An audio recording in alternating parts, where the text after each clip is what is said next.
they are here on a mission.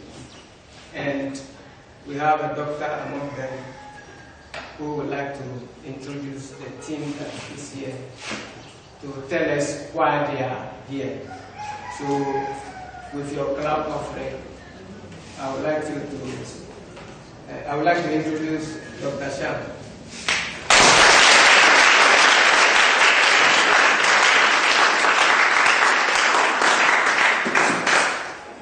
Thank you very much. It's simple. We have in our midst Miss Heritage. It's a beauty pageant. So that was one, and she was judged the best, the winner of that beauty pageant. And her mission is on Ebola education. And so she will introduce herself and tell you what she knows about Ebola. It's not exhaustive, but she will just tell you whatever she knows about Ebola and the need for us to also take care of what we are doing in order to avoid the epidemic. She will introduce herself. We are a team going around, and she will do that. Later you'll hear from the rest of the team. Thank you very much.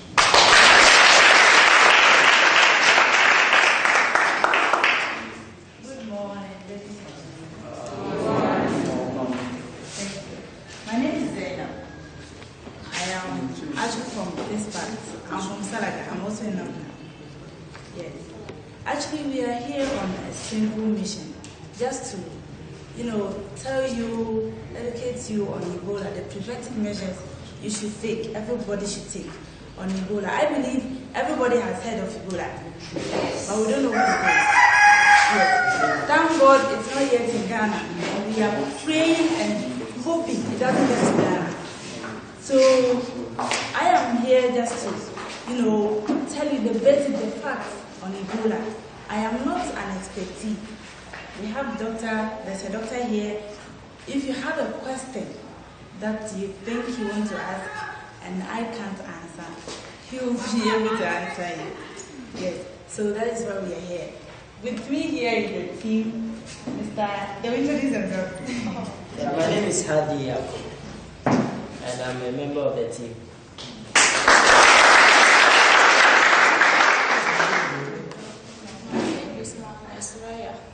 I'm part of the team. I'm the team Taba, part of the team. Sirmo Beseda Sai with Dagali, part of the team. Ali Desire, part of the team.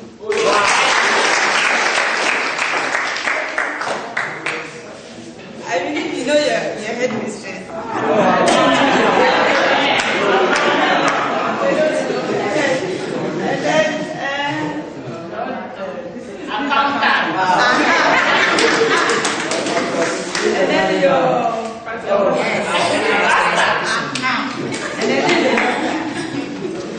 Yes.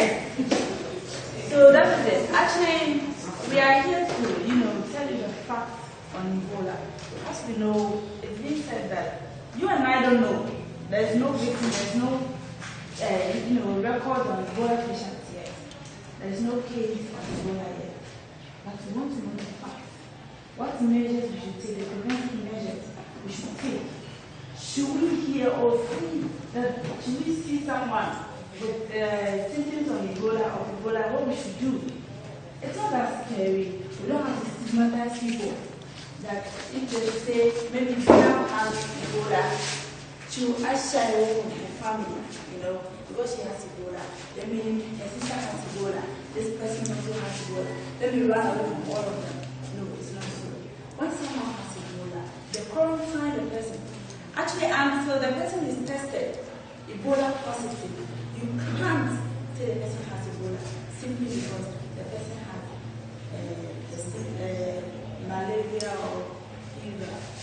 I have to tell you the symptoms of Ebola. So with me here we have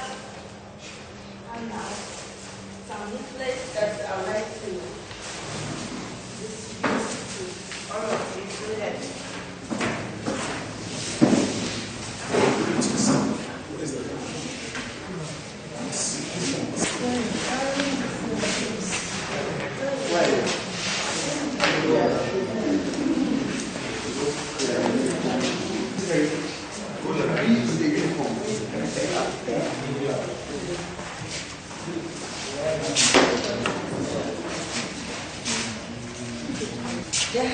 what Ebola is. They say Ebola is a disease caused by a virus.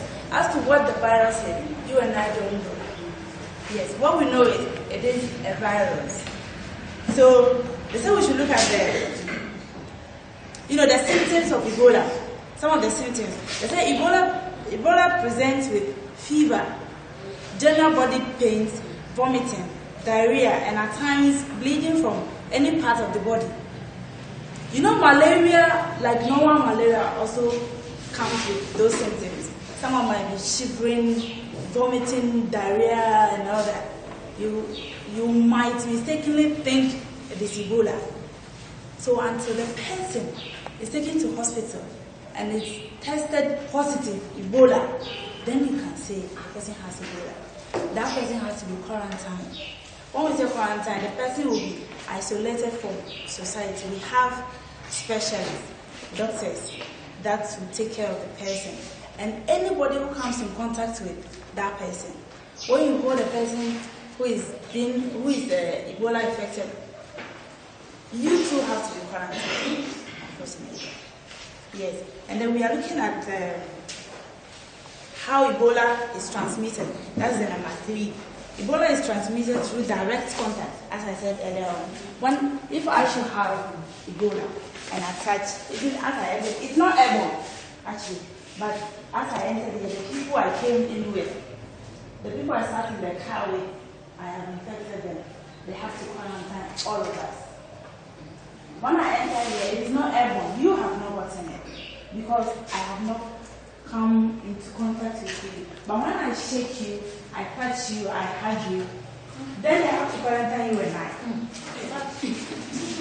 Yes, it is direct contact. It is transmitted through body fluid, which is our sweat, blood, the vomit. When the person vomits, you want to clean, you want to do that, you want to clean the person, and all that. You can be infected. Yes, so I would like to call on the doctor to give us more, because I am not an expectation. Dr. Shah. Yes, I'm actually not a doctor, but I work in a teaching hospital. Okay. So permit me whatever mistakes I might supposed to be making. As indicated by Miss Heritage, Ebola is a deadly disease, and there hasn't been any cure yet or management of Ebola, effective management of Ebola. So we all have to take care of ourselves and avoid risky behaviors. So how is Ebola transmitted? I need not go through what she said yesterday, but it can be transmitted through fruit bats, chimpanzees, monkeys, and other wildlife animals. You must also avoid taking fruits from the bushes to eat, because you never know which animal dropped it. You must also always wash your hands anytime you have any activity or you have been doing any activity, because you never know who will be carrying the virus. Yes, we are not sure. We haven't had any case of Ebola. We can't be sure. We cannot say that, oh well, since we haven't had any case of Ebola in the country, you don't have to fear. You don't have to be panicking because there hasn't been any case of Ebola, so you should just do whatever. After all, you won't be infected with Ebola virus. Let's always make sure good hygiene. Going to the toilet, you must wash your hands. Coming out from the toilet, you must wash your hands. Social gatherings like this, you must, after everything, you must wash your hands with soap and running water. You don't just have to leave anything to chance, because you never know. Because again, this is Ghana is bordering to all those countries that are infected with the virus: Nigeria, Guinea, Sierra Leone, and where else? Liberia. So you can never be sure. So and the borders are so open that people enter without due process in entering the country. So we must always be careful in the way we do our things. As I indicated, hand washing must be enhanced, it must be serious, it must be very effective. In other places, public places, they provide Veronica buckets outside that you can always wash your hands. Like after here, when going out, you wash your hands. Yes, we are not at the point of not shaking hands or another place in the world where Ebola has been very pronounced. They don't shake, they don't come into contact with each other. Like you are seated, you cannot come together and sit like that. So you must avoid risky behaviors. You can also, as she indicated earlier, it starts with signs like malaria that can be misleading. Somebody will be exhibiting signs of malaria, you think that the person is just malaria, so you'll be managing the patient at home before you realize there's a full-blown Ebola. So don't give anything to chance. If anybody is sick, serious headache or whatever, visit the nearest health center and you'll be treated and discharged successfully. But if you just say, oh, well, I have a few paracetamols and whatnot, let me just depend on them, I wouldn't go to the hospital. You never know what will happen. So don't leave anything to chance. Once you are, your temperature is rising, don't say, oh, well, I can manage that at home. Visit the nearest health facility. So I wouldn't talk so much after all. The flyers have already been given to you, and you will read a lot. And whatever questions or concerns you have, we are still here. We'll spend some time. You can raise them up, and we see how we can address them for you. Thank you very much.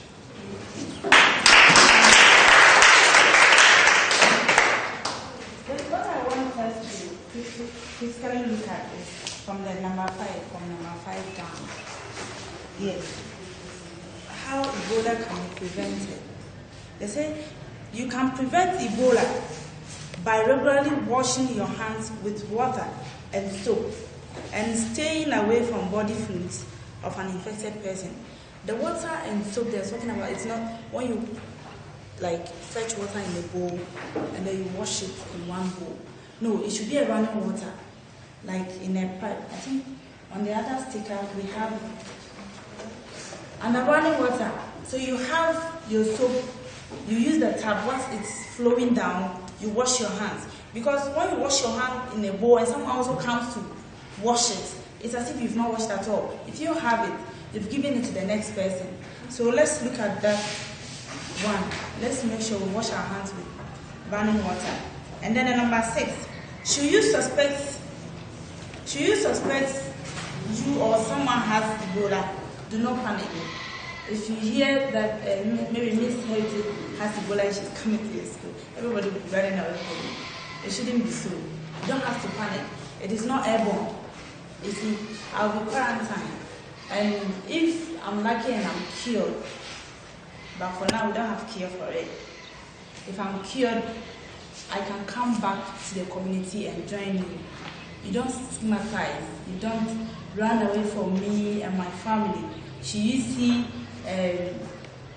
my younger sister or somebody, because I have Ebola, so the possibility of her having is high. So when you won't even pass anywhere close to my house, it shouldn't be so. Okay. So, and then the number 7, the earlier you seek care from a health facility, the better chances of recovery. So should you suspect anything, just run to any hospital. Let them test. Be sure, and let's say it's Ebola. Let them test you. If it is Ebola, they have to panic. If it is seen earlier before the signs and symptoms start showing, like the swallowing of the body, the blood coming out from your ear, and open places, maybe the chances of you recovering is high. So if anything, you just have to run to the hospital before the signs and symptoms start showing up. If not, you might end up losing your life. So should you suspect any infection? It doesn't mean that when you have fever, it's Ebola. But you should go to the hospital and check. They should test you if it's not Ebola matter.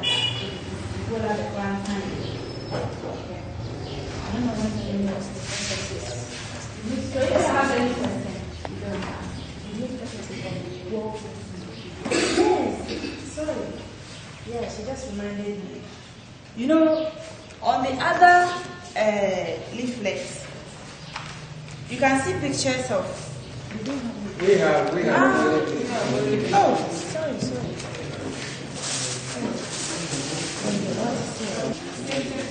I think fever.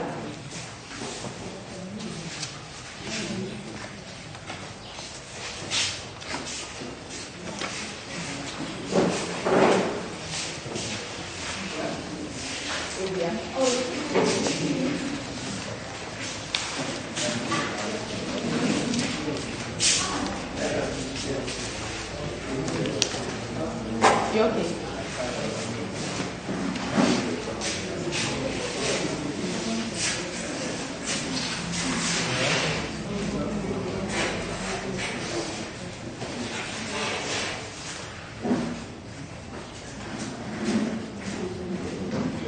See that someone is showing symptoms of fever.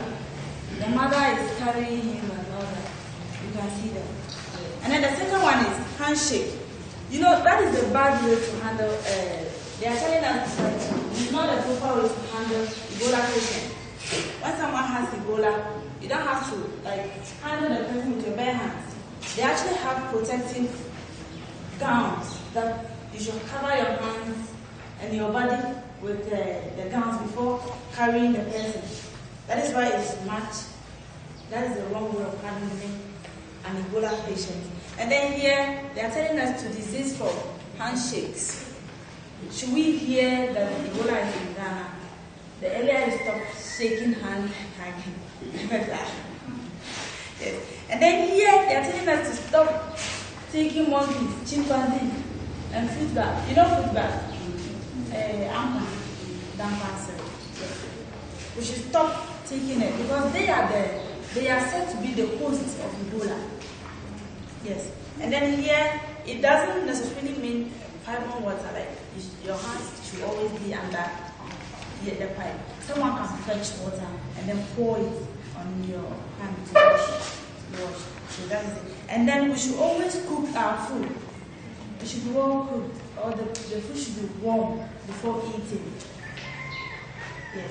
So if you have any question you'd like to ask,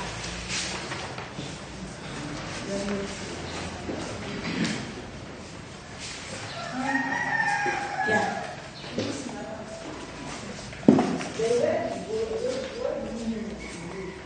Okay. Ebola. The word Ebola, the name was actually given by the doctor who discovered the disease in 1976. It was discovered in Congo.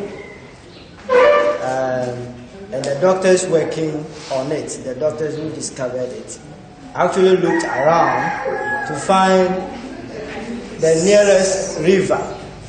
I hope I have your attention. The nearest river. The village in which the disease was first discovered, the name of the village is Yambuku. But they thought that if they gave the name of the village to the disease, the villagers would face a lot of stigma. Because everybody would know that, this is Yambuku, which is a disease, and some people are living in it, and they will actually shy away from it. So they looked around to find the nearest river, and then they gave the name of the river to the disease. The name of the river that was nearest to the village was Ebola. Ebola. So Ebola is the name of a river somewhere in Yambuku in Congo. Yeah, so that's how it came about.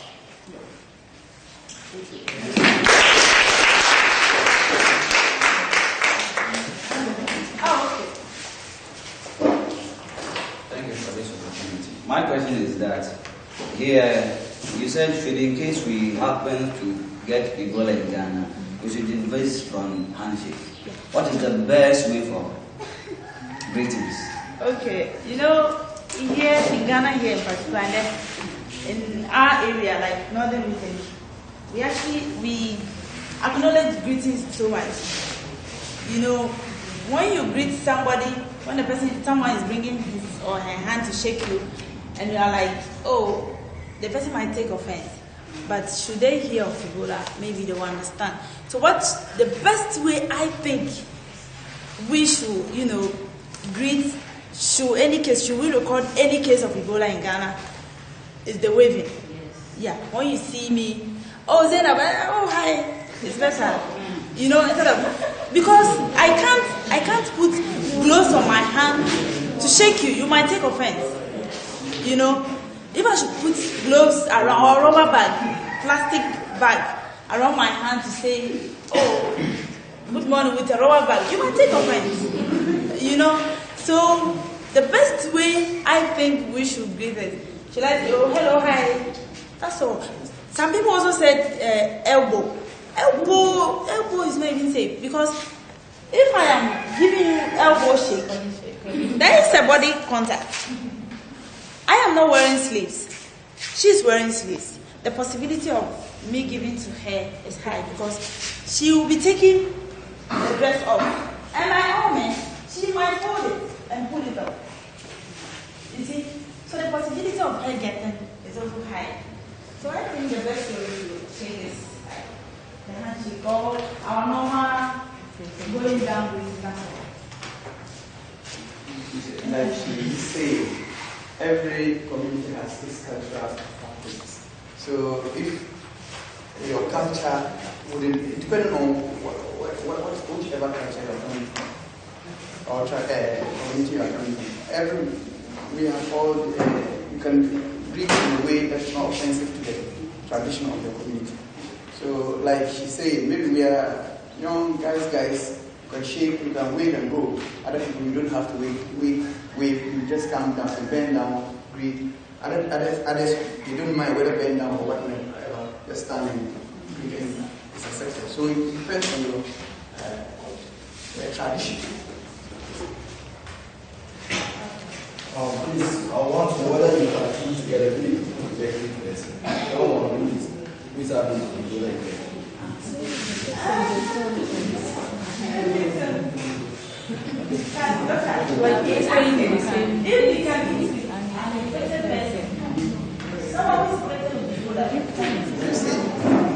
Like she said, it's not transmitted, it's not airborne, but it's body.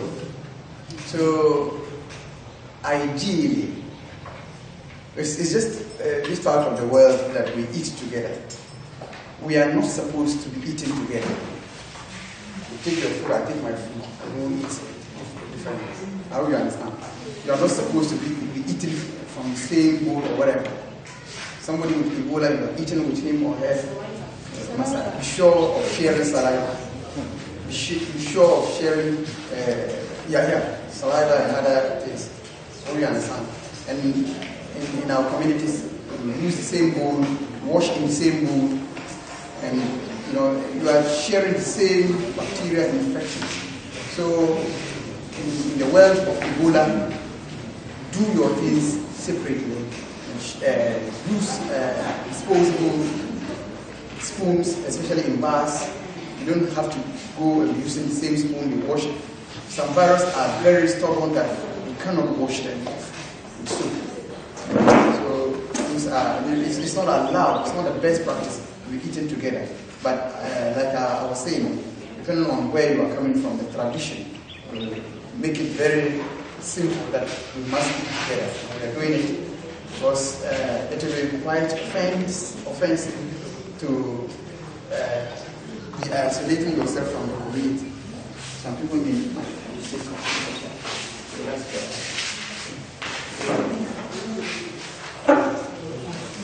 My question is, when you see the people, they said you shouldn't touch these animals. I don't know whether is it these animals or the other animals we are supposed to be touching, like goats, sheep, rabbit, and those animals are we supposed to be touching? And the other question is that how many seconds or how many minutes did Ebola can enter you? With the first question, I think I Yeah, the first question. You know, goats, sheep, and all that are domestic animals. They are home with us. But for now, according to WHO, World Health Organization, they are saying that this animal, the chimpanzees, the fruit bats, antelopes, grass cutter, they mentioned grass cutter, but they are yet to, really compare. They are the main hosts of the virus. They are the host of the virus. You cook it, do whatever, it won't die, the virus will not die. When you eat it, you are infected. So the earlier you stay away from this animal, the fruit bats, the chimpanzees, the monkeys, name them, the better. But goats, sheep, rabbits, I think they are domestic animals that we have around us. So I'm not sure those ones carry the virus. But as to how long it takes to be infected by the virus. You see, the thing is, when you come into contact with an infected person, it's instant. The virus will just get transferred from the infected person into you. Okay? So the best thing is to take precautionary measures. Don't take the risks. Okay? Don't take the risk. If you get into contact with the body fluids of an infected person, you get infected instantly. And it will take you 21 days, for incubation. And then after the incubation, you also start showing signs and symptoms. So within the 21-day period, if you don't get early testing, and management, when you start showing the symptoms, then you are sure that you are saying goodbye to the world. Unfortunately, that is the current state of affairs. Not even the United States of America has the cure yet. Although there are some experimental drugs, Zmapp and the rest, but they have all been exhausted. So as it stands now, there is absolutely no cure. Please take precaution. Just prevent yourself from getting Ebola. That is it. Please, is it the touching of the animal that you get or the eating of it? The eating and the touching, because they are said to be the host. They have it. It is in them. You see, it is in their skin, their skin. When you cook it, it doesn't die. The virus does not die. When you eat it, you get it. When you touch it, you get it. So the earlier you don't touch it, you don't eat it at all, the better. You might not know. If I were you, if I see it, because I want to eat it first. Yes.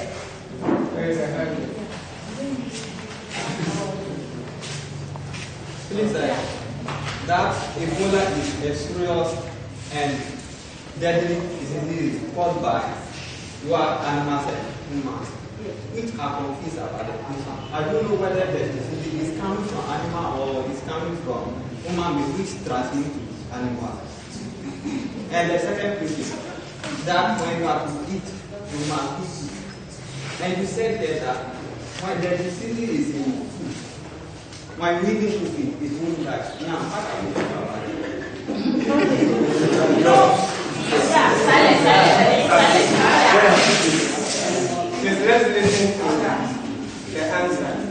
Yeah, the virus resides. That's what she earlier says, that the virus, the host of the virus is normally wild, those animals, bats, chimpanzees, and the rest. So the first case of Ebola was gotten from a wild animal. But after a human being gets the virus from an animal, a human being can now transfer to another human being. Do you understand what I mean? Good. So we don't all need to eat bats in order to get Ebola. If one person here goes to the bush and eats some very nice sweet bats and gets his Ebola, It doesn't mean we also have to go and eat the bat before we can get Ebola. No. He can come in here and spread it, and spread the disease. So the disease can be gotten from animals, but it can also be transferred from one human being to another. That is why it is quite deadly. I hope you are answered. You may be wondering why the disease is in chimpanzees, bats, and whatnot. You know, bats. Do you know that bats? You know they eat fruits. The chimpanzees, gorillas, and whatnot, the apes, they also eat fruits. So when the bats, the bats hang in the trees, whatever they eat, the chimpanzees and gorillas will also eat the same thing. Do you agree? And mind you that the chimpanzee or the gorilla you are saying shares about 97% of DNA with us. We are like brothers to them. The difference is just the way we talk or whatever. But we are almost the same. So whatever is affecting them can easily affect us. And so, as he indicated, once the disease is in us, it can be transmitted to a fellow human being. And it's so simple to do that. So that's he said that Ebola transfer instantly. As an Ebola person giving me this one, if you give me with this time and I hold it and I just put it instantly, I'm not likely to prevent it. And if I'm likely to prevent it, is it that drugs that I will take and prevent for this injection? You know, the virus is not and it is said that it is but where it is transferred to where it is saliva, body fluid. Okay? Another person hold here, and you also hold here, and you put down instantly. You might not. Okay? But they have to do all of it. Whatever the Ebola person carries, if only you are sure you do not touch wherever the person touch. And whenever you place the thing, you use the table, that table has to be bent, including whatever the person carries. Okay, the virus, the medicine you should take, should you get Ebola, it's not there. There is no cure. There is no drug. There is no injection. There is nothing. When you get Ebola, you are gone. So the earlier you prevent yourself from getting it, the better. We'll take two more questions, then bring to the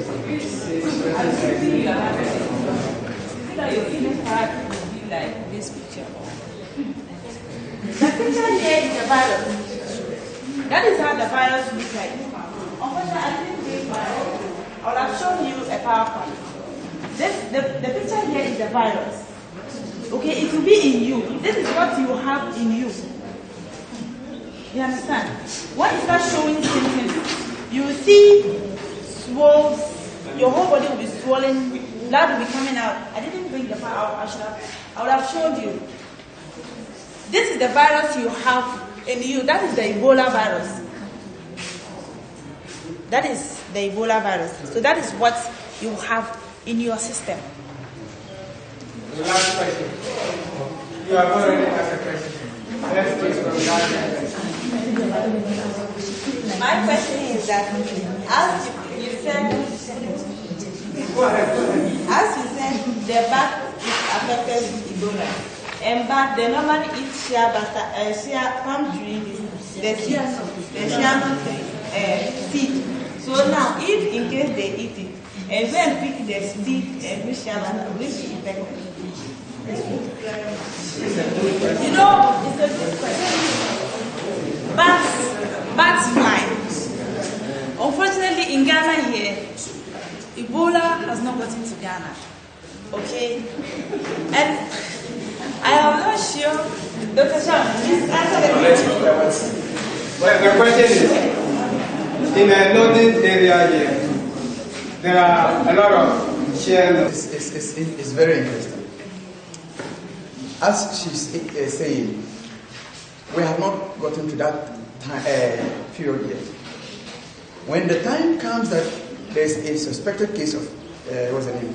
There's a case of Ebola, confirmed case of Ebola. I think all of these things will stop. And we can also say that we cannot have them through the bats, because Ghana is almost bordering with the countries that are affected with Ebola. And animals, they can also, just like human beings, the animals can also cross to those places and fly into the country with the virus. So when there is a case in the country, the National Ebola Control and the World Health Organization, they will come up with serious plans and procedures as to how we will be managing those things. If it is indeed that those share nuts fruits are Ebola, host for Ebola, let me see. All of these things will not be used anymore. And that will also affect us. And that is the economic pressures the Ebola goes with. Just want to add, like those of us going to the farms and whatever, should in case you go, prevention they say is better than cure. Should in case you go, you see like a fruit being eaten by an animal, just go away, don't take it. Some people are there, they might say, oh, this fruit is eaten by an animal, I can cut it. You cut off where it has been eaten by the animal and then you take it. You might get in contact with Ebola, like the bats. After eating the fruit, you can also come and then you pick it and cut off where it has been eaten. And you feel like, let me take it, I might not get Ebola. You get it. So the only thing is you prevent yourself. Don't get in contact with any fruit you see in the farm or wherever. And you feel like, that has been eaten by an animal. You might not know the kind of animal that ate it. The only thing is you go away, you don't pick it. You can also hear, especially in the country, how people are complaining that bush meat, they no longer in market. People are no more buying bush meat. Yes, you see, those are the effects I'm talking about. So very soon, when all of these things are coming up, the likelihood is that the fruits and whatnot, they will stop all of them. So, right. That's the end of the question. Now, let me also ask my question. And it will be in the form of contribution in direction to the last question. What I will suggest, once Miss Heritage is on this project, and Northeast sector and in Ghana as a whole has potential marketing value of share nut, there is the need for us to look into that aspect, because our parents and old ladies in the house who go out and pick those share nuts will not be in the know or will not have the ability to discern that this nut has been eaten by this animal, or all that they need is pick whatever has dropped. So I think if you put this across, we will have a solution to this, because it is a nationwide sort of this. Bats travel without telling you that I'm going to this country or I'm coming from this country.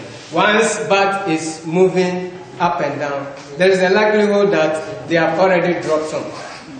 So it will be better if we go into that research work and find out how that will be done. So I'll thank you all for making it.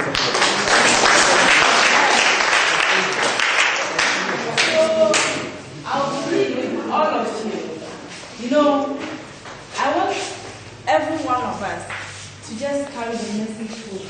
Let's spread it. Let's tell our people. We'll be going to communicate to you, okay? But for now, at least you have the message. So tell people on your way home, tell them how to do the virus. Should it happen in Ghana? Should we record any case of Ebola in Ghana? How does it is? Please, send it to the community. Tell everyone. Let's prevent ourselves, because we cannot lose our mothers, our children, our husbands to this deadly virus. Okay? all very much. Thank you so much for taking time out of your, busy schedules and then your time to come and listen to whatever we have to tell you. I so much appreciate it. Thank you so much, and God bless you. We are hoping that this message gets far. Thank you so much.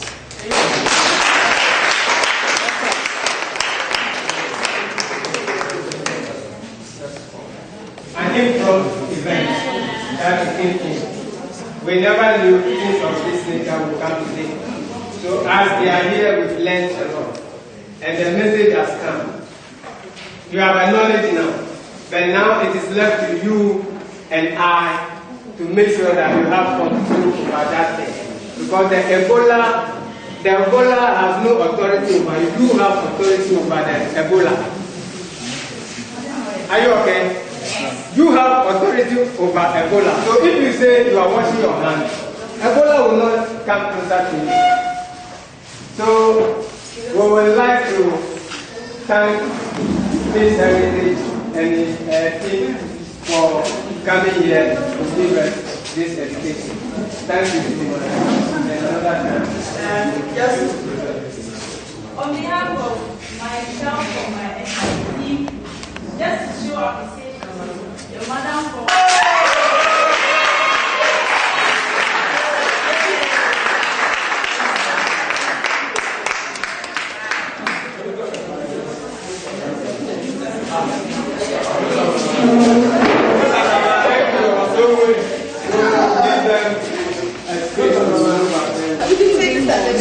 So not bang whether shepherd. So is a look at my mic.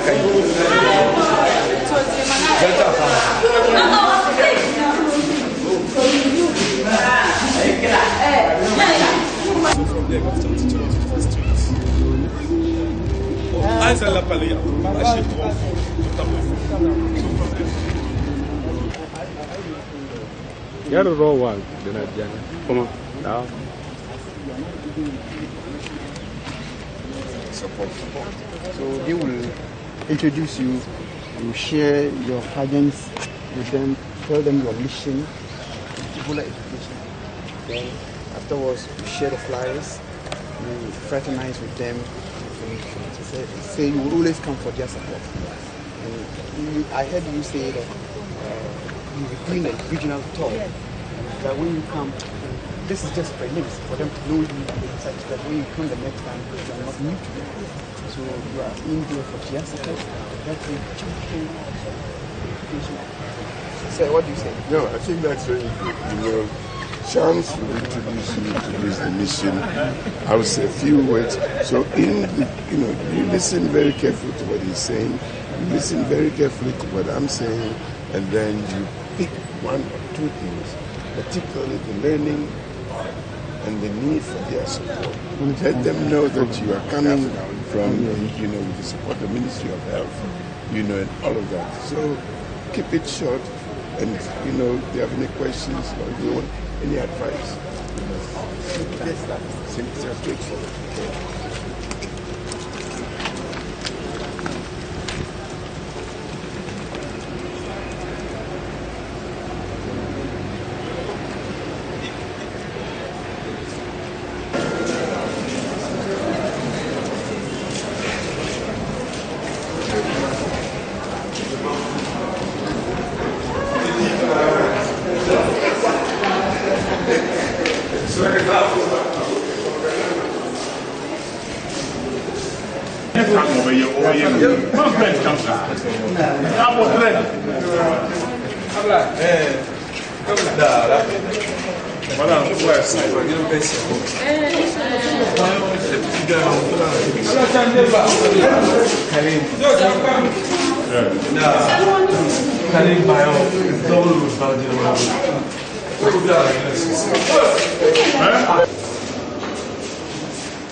Saturday, tomorrow. No, let it go. Wednesday. Antonia.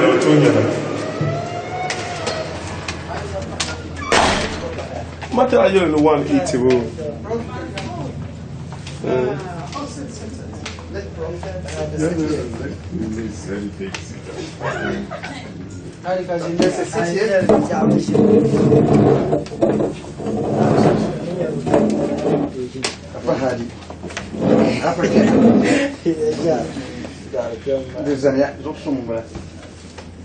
This is the head of training, the one I told you about, Prof.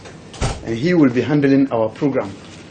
So, Mr. Aziz, there's Dr. Ken Kwaku, there's Miss Heritage, and Dr. Kwaku is taking care of Miss Heritage. He's making sure that, and like I told you earlier, he's going to be the friends to the hospital. Okay. So that's Mr. Aziz, Doctor. That's. Thank you. Okay.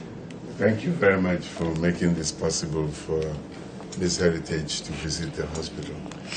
I myself had the privilege of meeting the chief executive of the hospital, Dr. Foko, and to see some of the facilities in the hospital. I was particularly impressed by what is happening in the children's ward and also the disabled area.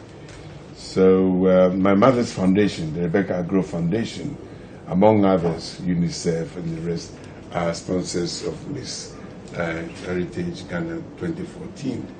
So I thought it would be, she's also supported and encouraged by the Ministry of Health from Accra. So I thought it would be appropriate for her to come to the teaching hospital to tell, some of the management and the staff about her own vision on Ebola education, how we can avoid this dreaded disease from entering our communities and our country. She will speak for herself, but let me again thank you very much for welcoming her. Thank you. Okay, as you said earlier, my name is Zainab. Yes. I am representing Ghana in the Miss Heritage World this year. Yes, Miss Heritage is actually formed to give way to young women like us to represent the most important features of their country's heritage. It is also a way to, promote the tangible and intangible heritage in our country, and also invite investors to invest into our tourism sector. Yeah, and as part of my queenly duties, I chose to embark on Ebola educational campaign sensitization. So I thought to start with Tamale first, and Dr. Ken Kwaku, said it is proper we come to the hospital because it is the first place to come. You are the technical, yes, so that with your support we'll be able to embark on this educational talk. You're welcome once again. Okay. We're happy to have you. If Tamale Teaching Hospital, we are the biggest teaching hospital in the northern sector. If you look at the national Ebola campaign, I think for the whole northern sector, we are the center for that. So if you come into the northern front line, of course, if you come into the northern region and then you choose Tamale, of course you are right. You are the right place. Currently, we are on strike. We are on strike, but unfortunately, I did intend that your delegation will have the privilege of meeting our CEO and management, so that whatever support that we can have, but we will still get it anyway because we have the people who are ready for us. I just sent a gentleman to check from where we are going to be meeting the larger house, and they are ready. And so we will not waste so much time. We will get to the main conference room where they are waiting for us. There is a team from Accra. They are coming to assess us. We have a lot that we are doing here. We are until the advent of Cape Coast. We were the youngest in the teaching hospital fraternity. So Cape Coast has just come as the baby last.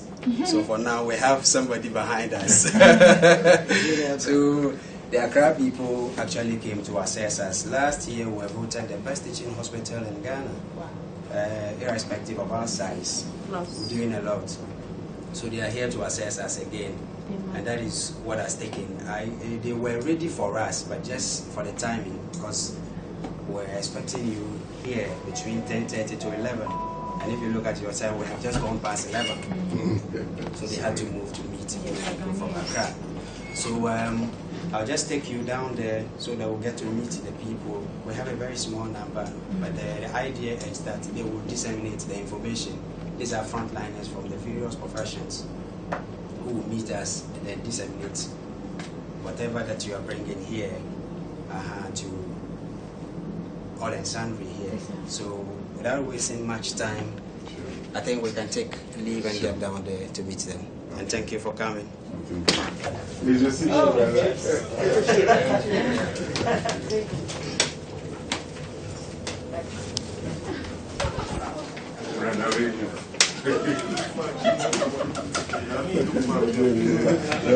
I drop what my It's Ali, it's Ali.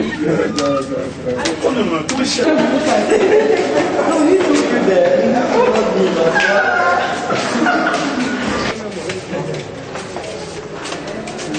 Sorry.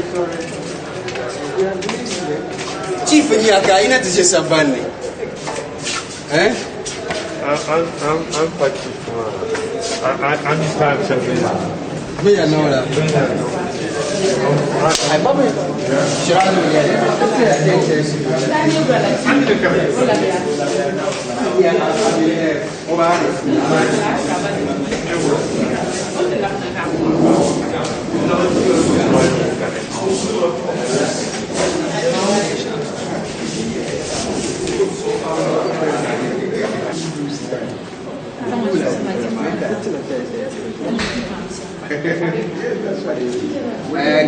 Give us like 5 minutes so that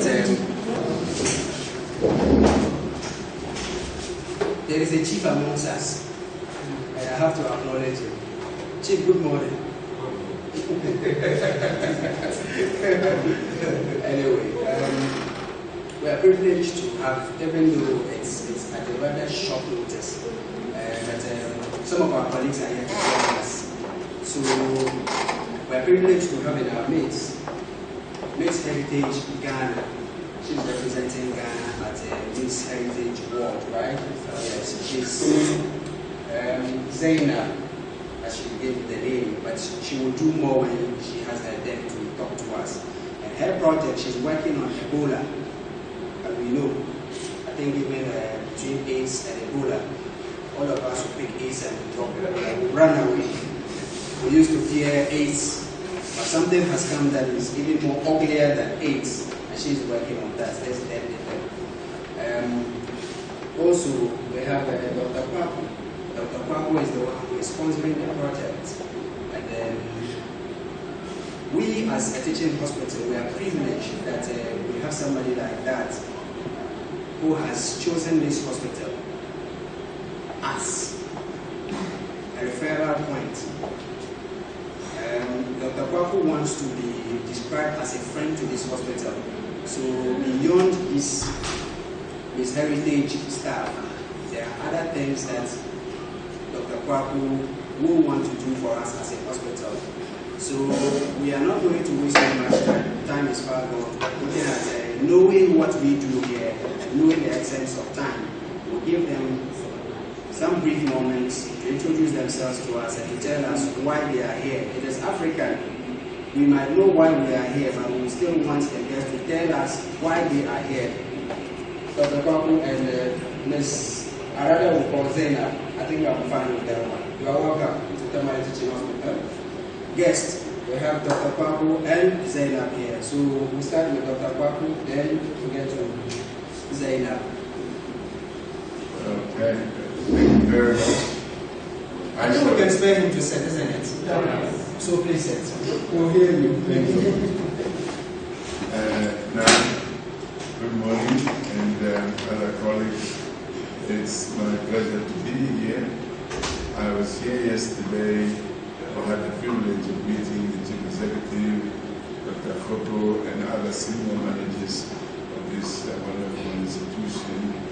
I went up to the Children's Hospital, Children's Ward, and saw what was going on. My good friend Sham also gave me some briefing on the hospital. One of the things that struck me most is the commitment of the staff, the commitment of people who work here. You know, you sit in Accra or you sit in Washington or any part of the world where I am, you would think it more for family so far away, but many of you have accepted to provide your professional knowledge and services in this country. Just to give you an idea how small the world has become. I was in Dar es Salaam, Tanzania last week, and one of the items I read in the local newspaper was how 14-year-olds in Tamale, northern Ghana, were giving up school to go into Sakawa. I mean, this is in Dar es Salaam on the Indian Ocean, on the other side of Africa. But whatever the work is happening, so the world is small, and this particular disease knows no boundaries. And given the way it is spread, it is, seamless. You don't smell it, you don't see it, you don't hear it, but it is killing. As our brother said, there are some of us who given the choice between HIV/AIDS and Ebola. We would choose HIV/AIDS as the lesser of the two. So when I was introduced to Miss Heritage 2014 Ghana, I decided that I would sponsor through my mother's foundation. One of the sponsors is the Rebecca Agro Memorial Foundation, which I founded 3 years ago in memory of my late mother. And my late mother's work was social work. When I was born, my late mother was a nurse.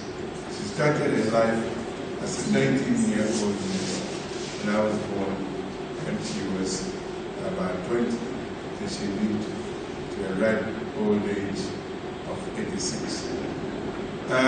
From nursing at the Hallway Hospital of Clinic District Hospital, she became a teacher and finally became a social worker for 43 years of her life. So, teaching and advocating and helping others is flowing in my blood. And I am committed to my mother's memory of spreading good news, not bad news like it. And you will see the thing says, let's educate ourselves and not to spread the disease. So on that short note, this is my role, but the main character in the play is Miss Heritage 2014.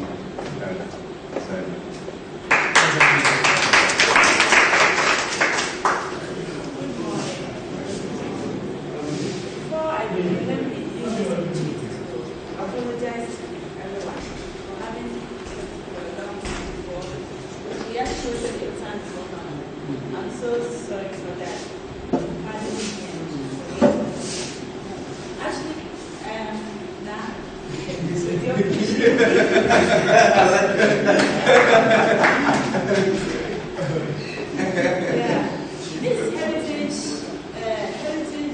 all about it. It was actually formed on the basis of having young ladies, young women, to represent the most important features of heritage of their country. And I happen to be the winner. I'm going to represent Ghana on the world stage. But it is also a way to sell off our tradition, the tangible and intangible heritage. When we say tangible heritage, they are the monuments, the castles, our forefathers left for us, the traditions and all that they left for us. The intangible ones are the music, our dances, and all that. We need to sell it outside Ghana so people also come and invest into our tourism sector. Yes, and as part of my daily activities, I decided to embark on educational tour on Ebola. I chose it as my project because Ebola, as we know, has now become the main case in Ghana. So, from the teaching hospital having been the head, I decided to come see because you are the expert. At least, I don't know much about Ebola. You are the expert.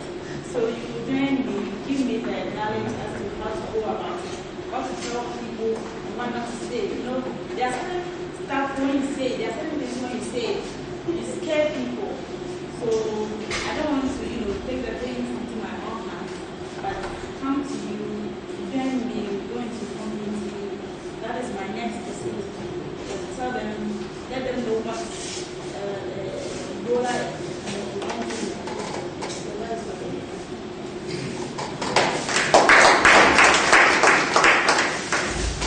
Okay, so we have all listened to our guest, and particularly our clinician friends who are with us here. She needs more of our support. She has just indicated that she is a new person when it comes to Ebola. That she needs us to guide her. That way she'll be able to sell the Ebola scare. What to see, what not to see. Interventions that are available. What we can do in order not to get Ebola. These are the things that she needs from us. So I do know that we have more than enough stock of knowledge on Ebola. And so I think we can kickstart. It's more like a discussion. So whatever that you have, that you need her to know, she's ready to pick and to tap into our expertise. At the end of the day, if she gets onto the world stage and she becomes Miss Heritage World, the Mali Teaching Hospital, we will be proud to see we are part of the victory. We contributed immensely in her becoming Miss World.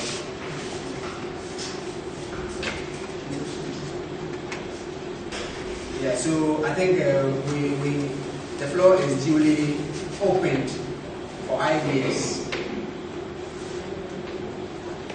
Our GDNS from ASC, you are looking at me with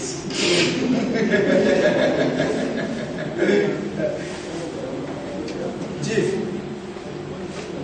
If I may throw the question out, it is important for the public to know what is Ebola and what is not Ebola. Even doctors and nurses in Houston, Texas, who claim they had Ebola is not new. Ebola has been detected in South Sudan more than 40 years ago. How to detect the symptoms? But the best advice, at least me as a layman, I'm a PhD in economics, I'm not my son is a cardiologist, but is when you suspect, get yourself screened. So from the professionals, I want to hear what could lead to Ebola, what definitely would not lead to Ebola, what it is and what is not. And some very basic, messages that she must make sure goes out there. Madam DNS.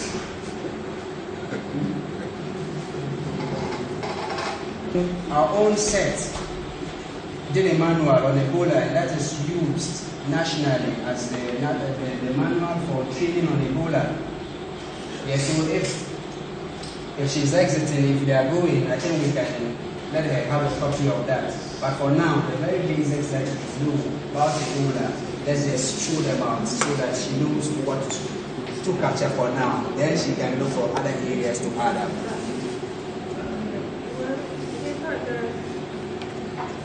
Ebola actually is is a dreadful hemorrhagic disease. We all heard about it in news, and we saw how it was killing people, or it's still killing people in 3 West African countries. From what I know, you can get infected through contamination with discharges from an infected person. And when the bed linen or whatever the person is wearing is soaked with his or her body fluid, and you get in touch with it, you can get it. Or somebody who has it, you rub body to body with the person sweat, you can also get it.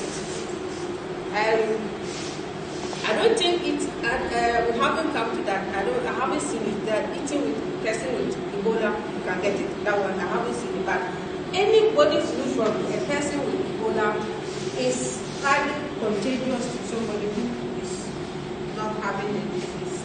So I think it is, before you can nurse the patient, the preventive measures, you must be well dressed with these personal protective equipment. Personal protective equipment. Yes, equipment, yes. And they are something like water resistant, so that in case a person vomits on you, it should not penetrate onto your skin where you can easily get it. You must not expose any part of your body. It means to nurse a patient with Ebola, you must cover your head, your face, even the boots that you are wearing must be water resistant. And to disinfect an area contaminated with a patient vomiters, I think they need chlorine, 0.5%. I think in the nutshell, it's not But my question is, before you can take these preventative actions, you need to confirm that you are dealing in an infected area or with an infected person. Because we are all not going to be walking around like we are from space. You know, everybody wearing space suits all around the world. What I have given is when the person has been confirmed having Ebola, Okay. then you have to attend to the person. Okay. This is how you must behave. Thank you. Thank you. Albert, you are with accident and emergency, and I know you are the frontliners. When we have an incident of Ebola, anything to add?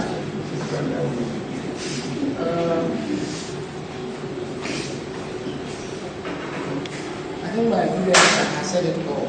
What anything I can add is that my talk said most of the time the most crucial phase is the detection phase. If you realize how the disease is ravaging most of the people that are on it, usually by the time they detect it, it has already infected a lot of people. So I think what we should be looking at is more of the preventive side, and we should be able to test it first time. So I think at our level we are doing our way by getting ourselves ready to be able to detect it as a normal happens. Otherwise, those are the things I say about it. So let's make it look out for. Our friends from diagnostics, Barney, what intervention can we do?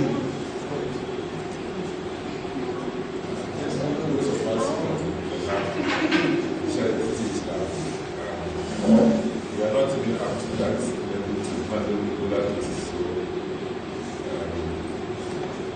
what we can do is just what normal infection transmission procedures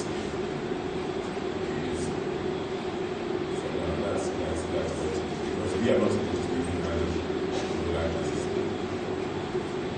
Detection-wise, do you have any rule? Laboratory scientists, do you have any rule? We only come in that if there's a lab that has been equipped enough for us to do the test. But as it stands now, we don't have a lab like that. What is required for an equipped lab? We need an equipment that can be PCR. We can diagnose the as it stands now, we cannot diagnose Ebola. The only thing that's happening is Lubuchi. I've been hearing. I think the whole Ghana, everybody's taking to Lubuchi. Yes. I think that is right. Okay. I have another question. Have you had any scare, and thank God that you did, it was a false scare, at TTH? And if the answer is yes, how did you deal with it? My second question is to the administrators here. There's a debate going on Ghana's readiness on preventing the spread of the disease. How would you, and I also read in the papers how 2 miners came in from Liberia. They told the immigration people that they are from Liberia, and they just waved them in so until the next day when they themselves went to the newspapers and said, look, we came in through, nobody asked us. And I know that, in the north you have several unmanned border crossings. So what is the level of preparedness as seen from Tamale? So 2 questions.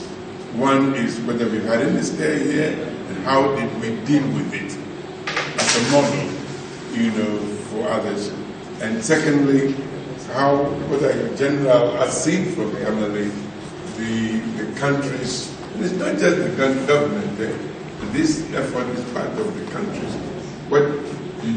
How do you judge the country's level of preparedness? I think this is it's an open question. Yes, Barney. I think I will take the second question first. Yes. I think that for the workers, we are ready to work. But of course, for you to try to even handle an Ebola case, you must be properly trained and properly equipped so that you can handle the case. For me, I don't see much commitment on the side of government. Sometimes you sit behind your TV, they mention, it can even be done in Tamale. I am in Tamale. The Ebola test cannot be done in Tamale, but you see our leaders saying those. But we have not, the hospitals are not well equipped to handle Ebola cases.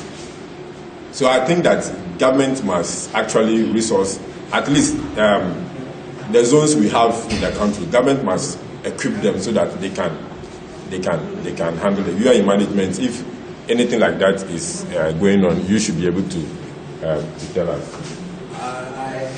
You are throwing the question back to me, but I think the question was like, nationally, are we ready? In the event of an outbreak of Ebola, Ghana as a country, are we ready? Wow, let's hear it. Well, I think our president said we are ready. Okay. But this one we are getting your own opinion. We are ready. To me, we are not ready because we need training. Okay. Before you can handle a patient with Ebola, you must be trained even how to gown and how to remove those things. I think that was how the cancer nurses got infected. Yeah. With all their technology. So, to me, for these hospitals, I don't think we are ready. And he asked of. So if we are not ready, then it's not in Ghana, it's not ready. Yes. Of course. Because we need to be trained. And the differential diagnosis here is what brings about the scare. Because its initial stage is like malaria. Until the person starts vomiting blood or bleeding from all angles before you can know that the person may be having Ebola. Yes, the scare is always there because if you are in the consulting room and the patient comes in and starts vomiting, the first thing you should be aware is about Ebola. So you should be very cautious in dealing with such a person. And I know it's been happening, but I don't know how they end up with a situation like that. So the differential diagnosis is the problem. Okay. Yeah. Let's hear you. Okay. Thank you very much. As a country, I don't think we are ready. We are not at all. I always tell our friends in the media, forget about the minister who's sitting there and saying we are ready on TV. Forget about it. Calm down. The actual worker, the actual nurse, the actual doctor, the actual lab man who will handle the Ebola case and ask him whether he's ready or not. They can put together all the papers and the nice things and put it out there in the media. But on the ground, those workers on the ground, are they ready? I'll tell you, we are not. At all. To begin with, is our center ready? Our center? The Ebola center.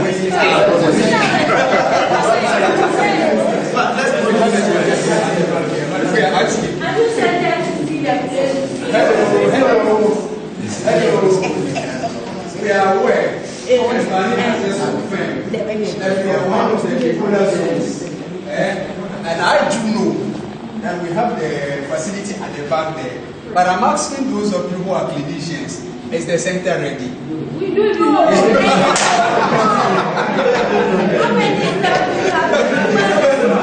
Order. People are bouncing there. Okay, we'll get back to this one. Yes. Since the place is building is ready, can you tell us how many staff you have put in place since you are the human resource manager? We have the staff you have put in place. This issue is maybe you are not getting it. My point is, Zainab here wants to tap into our expertise, but not necessarily we as a hospital are already there. The question that was asked was nationwide. The point is this: Tamale Teaching Hospital has been selected as one of the zones, particularly for the 3 northern regions, northern part of Umahafo region and then the northern part of Volta region. So if there is any incident of Ebola, this is where the person is supposed to be rushed to. Okay? Now, there is a facility at the back here. Can you hear me? Yes. Okay. There is a facility that is being constructed at the back here. That is supposed to be the isolation center for Ebola. You get it? Now, whether it is equipped, whether people have been adequately trained, whether the facility has attained the shape that we can use it. That's one, it is not for me, it is for those ones there. So this one, I am only saying what I do know. But the question that is asked is, are we ready as a country? So what we will be saying here is what we know that pertains to our facility. And so if it cannot work here, then it means the areas that we are supposed to capture, it cannot. I think that is it. Point well made. Barney has indicated that if it is about diagnostics, because a lab is not resourced, and we all know that in cases of Ebola are referred to Noguchi Memorial Center. I think that nationwide, is that not it? In terms of human resources, we have not been adequately trained to handle Ebola cases. So we are all feeding into the answer, we are not ready. That is it. The second bit of the question is, we as an institution, covering the area that we are covering, have we had an incident of Ebola? And what did we do? Okay, Barney. Some time ago, I think there was a suspected case which I know very well. The patient was isolated at the old chest ward. Even before the results of the test came, he was walking around. His sample, I remember I was in the lab one day when they brought his sample for LFT and full blood count. And it took about 1 hour for us debating and all those things. But the fact is that until there's a confirmation, we are not supposed to run any test, any subsidiary test on the person. But that was actually a scare. If I hear that there's a suspected Ebola case. In fact, I applied for leave. That is even added to the poster that the Ghana Medical Association took. They told their members that when they hear of Ebola, they should all go out. They should run. Now, I'll add to what Barney said. The person, we have had an incident of a person, of a suspected case of Ebola. But what happened? The person was brought in with a taxi. The next moment, the taxi was on the road taking people. First disaster, isn't it? Yes. The person was taken to Central. No, our old chest ward. And this person, within some short time, was tired of lying there alone. So he came out and was seated out and was virtually shaking and greeting all the people who were passing.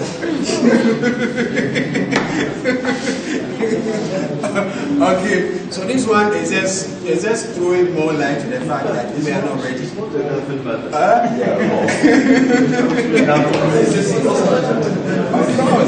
Of course, it could have wiped the number of people to the taxi and all that. Okay. Okay, yes, sir. Yes. He has nothing to say. Yes, talking about preparedness, I mean, let's look at it from its general point of view. Even conceiving the idea that Ebola is a serious disease that kills in itself is preparedness. I think just a couple of weeks ago, the institution, I'm talking about TTH and not Ghana, because people are saying that they don't know the center. Yeah, it's a worry issue or a concern they must raise.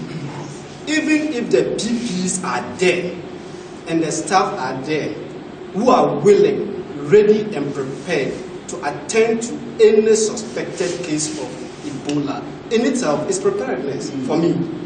Even when the center was not there and the first suspected case was reported, I think we were here, Momi was here, Hajia Kunedu, till about 1 a.m. We're all here. Dr. Afoko, Dr. Techi, and the rest. The little PPs that were there, I remember Dr. Techi and then Haidala at the accident and emergency. They quickly came out, prepared themselves in readiness, and then took samples of it.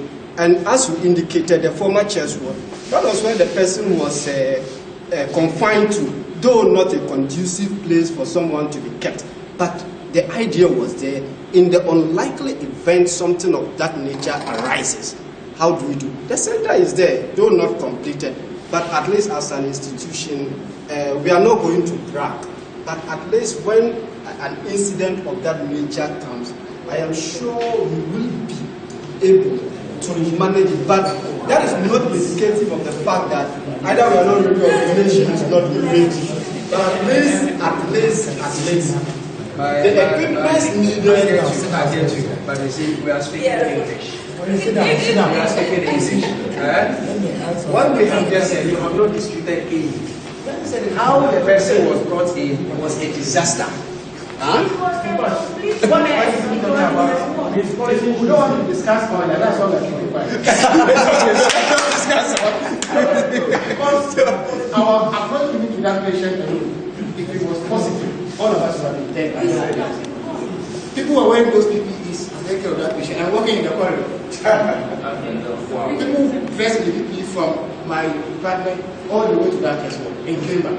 So what I was doing, please, I was the point is this, I think that we are not ready. You called me first, I decided to be diplomatic. But the point is, we are at the point of entry. This is my DDLS. As we speak right now, there is not a single PPE in the department. And even as when that case came, ask them how they count. Okay, but just whatever comes in the wear that one, the next one that you wear that one. And that's the point. It shouldn't be like that. It's a very serious matter. It's not a laughing matter. Yeah. But I want to sit down here. I know for sure that as we speak this, and the Ebola supposed to be committed here in this hospital. And I'm also told that there are equipment somewhere in the one container somewhere that is locked up, and we are still waiting. We are all here. I'm not sure any of us have been driving down. But we are the front liners. All those who are going to handle the public are fighting here. They are nowhere to be found. Public are fighting here. You get about public down here, they have no idea what is happening. But we don't come and say we are Environmental. ready. We don't know what's happening. Environmental, right? Don't talk. Oh yes. She has some questions. Yes. Like, as you said earlier on, the person who was brought in the suspected case, you said right from when he was kept, when How the person was brought in, how the person was brought how the in, person was managed in-house, yes. how we prepared ourselves, how we prepared as clinicians, prepared ourselves in receiving the person. These were all disasters. Yeah, okay. The taxi the person used and all that. According to the research I made, I learned it is transmitted through body fluids. Yeah, so it could be that this person sweated, like, before they brought in, and the next person jumped into the taxi. So how were you going to trace those who used the taxis? Because I learned that, yes, how are you going to trace them, say you are going to, quarantine them? How are you going to do all those things? Okay. Yes, Barney, you have something. Let's hear you, Barney. I think as we talked about, the so-called PPE that we have are exactly for H1N1 virus, not even for Ebola. What they were using for H1N1. They brought it to the country some time ago, which wasn't used. So that's what they are aiming. So I think that the long and short of it is that we are not prepared. The guy who spoke, I think he's the PR. Yeah. When the patient comes, he's not going. He's not going in. We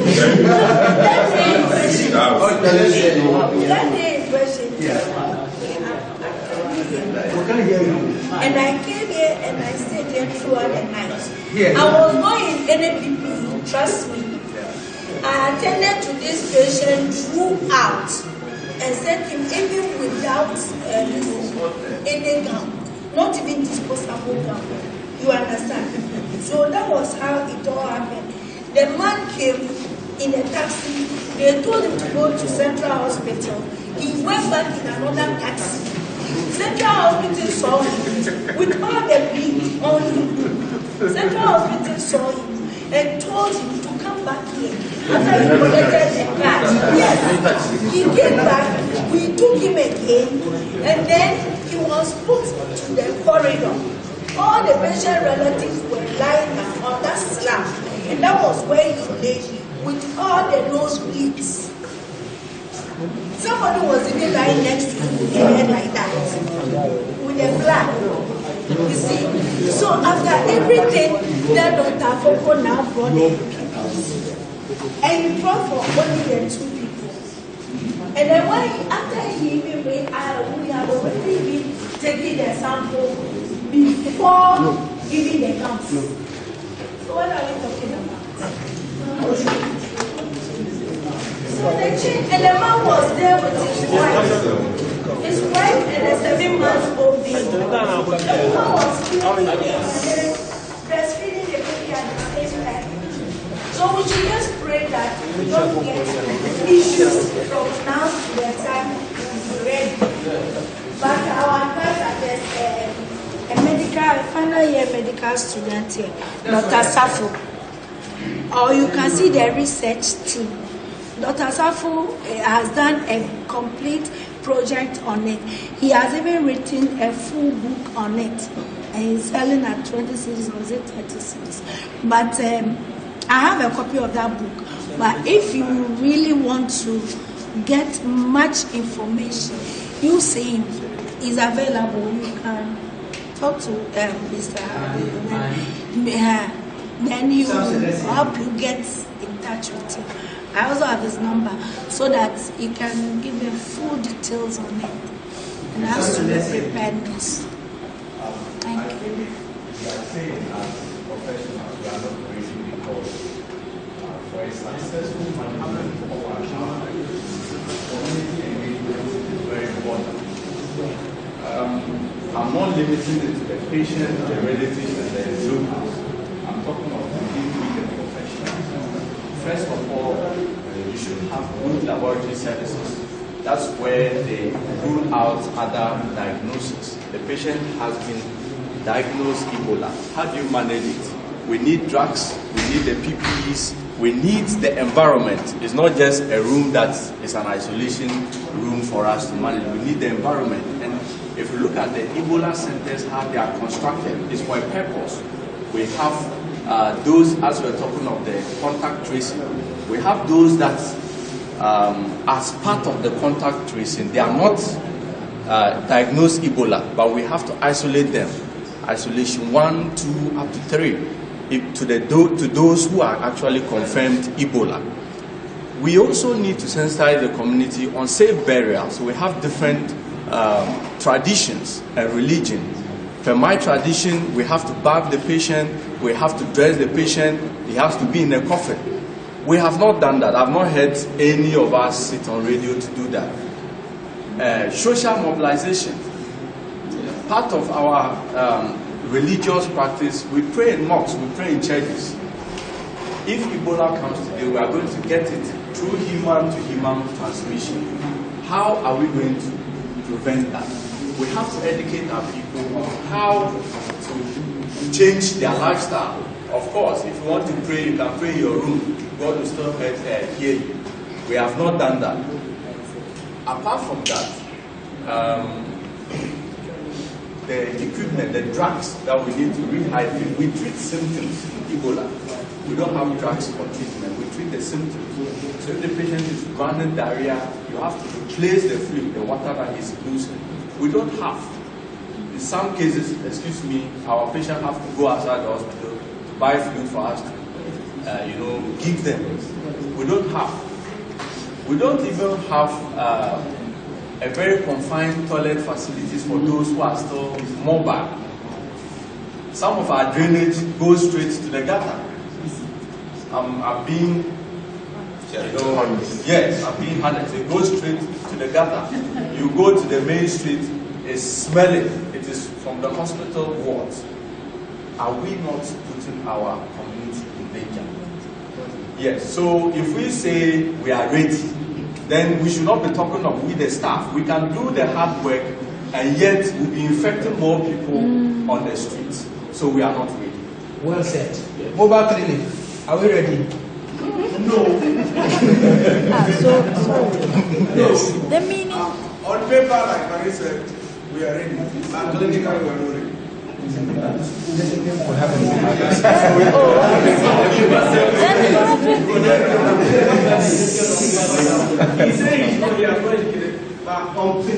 Listening to the media, it sounds we are ready, but if you listen to the technical people, the initials are of course, you see, evidence abound to show that we are not ready. But all these things that we are saying, it's not done.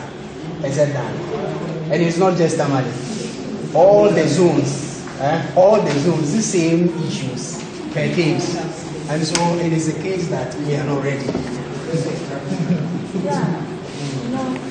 What the doctor said, yes. Then meaning having the centers close to the hospital is not, or in town, it's not too cool. Maybe they should have it like outside the town. So when the patients come, they can quickly rush the person to the place. But having it close to the hospital and in town, and how the toilet drainage goes straight to gutters and all that, don't you think it's a bit dangerous? I'm sure the answer is obvious. I'm sure the answer is obvious. Maybe in a bush, like in a forest area, because I think what I saw on net, some of the hospitals, they have it outside the isolation center. Actually, they have it outside the town, outskirts of the town, in a bush, in an isolated place, not close to the town. Because per what I read, I think they say whatever comes in contact with the infected person has to be bent down. So if the isolation center is here, and maybe mistakenly someone removed his gown or something, hanged it close to the hospital or something, so someone gets infected, brings it straight to the hospital. Are you going to bend the whole hospital? So that is why we are categorically concluding Yes. It's not just structurally that we are not ready. In terms of training and education, we are not ready. Educating the public. My understanding is that the people who are rendering clinical service, those who are in those, how do you call those, PPEs, the people who wear them, are supposed to be quarantined themselves for, is it 21 days? Huh? No, incubation period. No, the people themselves are supposed to be quarantined themselves. And you don't take your own PPE out. It's somebody who does it for you. And even if it is done, from the period that you take it out, you are supposed to be quarantined because you could have. Is that not so?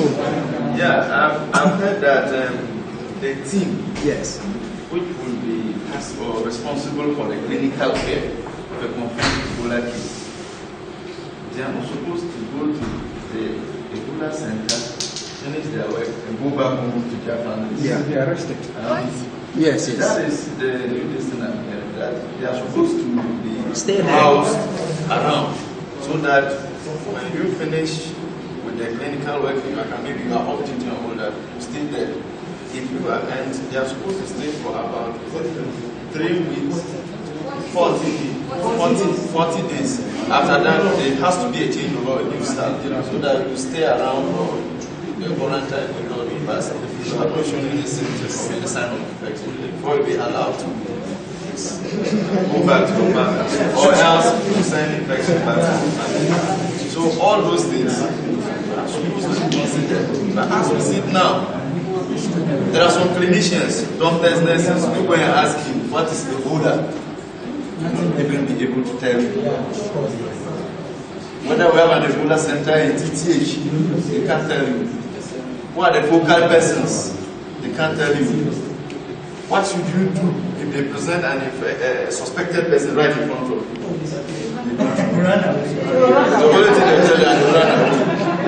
So let's not kid ourselves. This is a serious problem. And there's a problem in our lesson that when your neighbor's beer is on fire, you get water around and prepare for in case it gets to your well. But it appears we are not getting the water ready. We are only full of talk. And talk is cheap. Seriously, it's not a laughing matter. Okay, Samson, let's hear you. Our brother. Okay, just wait. Let me pick this guy. Talk for the first time. Yeah, I have a contrary view with two issues that's raised in this book. Yeah. With regards to misleading, you made mention of the idea of citing the center beyond the hospital system. And if you look at the hospital care system, you need to deal with everybody in a holistic manner. If you isolate that person outside the hospital, it's tantamount to stigmatization. Though every individual, whether you are in any position, you still have the right to care. You still have the right to care. And even you realize that, so it is unethical and unprofessional for you to isolate the Ebola center outside the hospital system. Besides that, every individual and community members will know that in this area, this is where Ebola patient is. So, and the other issue has to do with when we talk about trying to disabuse people's mind from congregating. There was a research that was found out that when an Ebola patient, a brother of an Ebola patient, was with the brother in the same room, at the end of the day, the brother was not having Ebola. They quarantined the brother, and the brother was not having Ebola. So we need to look at the effective period and how the patient comes in contact with that patient. That is the most critical moment. So when we try to play our cards very well within that effective period, we realize that we're able to stem down the transmission. And it's not to say that even if we realize that in Ghana our campaign has moved on from disabusing people's mind from coming together. Even the president declared that there shouldn't be any mass congregation of followers, no football matches, even AU meetings being cancelled. Because the research has shown that it's not only when we come together, but we look at the infected period of that patient. So we need to change the educational paradigm. so that we'll be able to educate our community. Okay, just before I come, we're privileged to have with us Dr. Fogo. Dr. Fogo is our acting medical director, and he is the lead person on Ebola in this hospital. This time that we are debating whether we are ready or we are not ready, we will throw it to Dr. Fogo so that what we know and what we don't know, he will tell us. Dr. Fogo, you have the floor. Okay. Welcome to Kamala Teaching Hospital. The hospital management has been meeting with our former chief executive, who is now a consultant to the Ministry of Health. So there was an already pre-arranged meeting, and so the management are there. I was thinking that I should tell them there's time for a break. Maybe when I get back in, I'll let us take a break and come in and share some issues with you. Now, if you are debating, then I don't want to dwell the debate, but if you ask me, are we ready? Okay. To be honest with you, the question is asked, is Ghana ready? I would say that it is safer to say that we complacent. Even where they already have good infection prevention systems, the slightest mistake can overwhelm them, as we all know from the stories from the United States. And many people are very happy with the achievements in Nigeria. There was a case in Nigeria. Dr. Bede, that's a Ghanaian lady doctor who had worked for many years in this facility, actually gave a life because she insisted and said, no, an Ebola patient cannot leave. And after some time, the patient was now fed up with the system, said, I have to go. So she just ripped off his, IV line, and the blood and everything splashed from her. But she managed to contain that situation.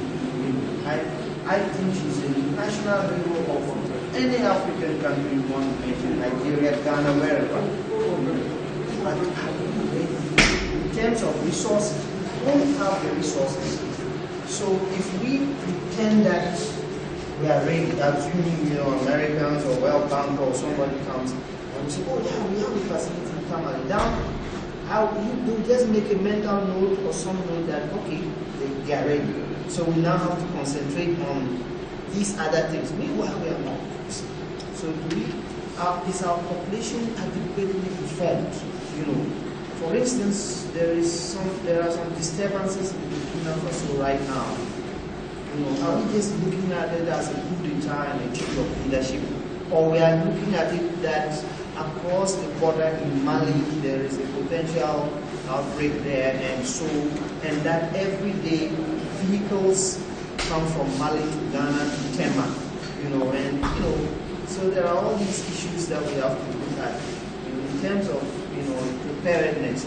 We haven't informed the population sufficiently, and where democracy is thriving up to the ceiling level, when people are more well informed, and a nurse or a doctor who has volunteered in an Ebola country has come back home and wants to take a bicycle ride, and say, hey, when you go there, you bring Sierra Leonean, disease to our country, so stay in your house, But even here, we don't have the capacity to monitor certain people or even use legislation to keep them in place.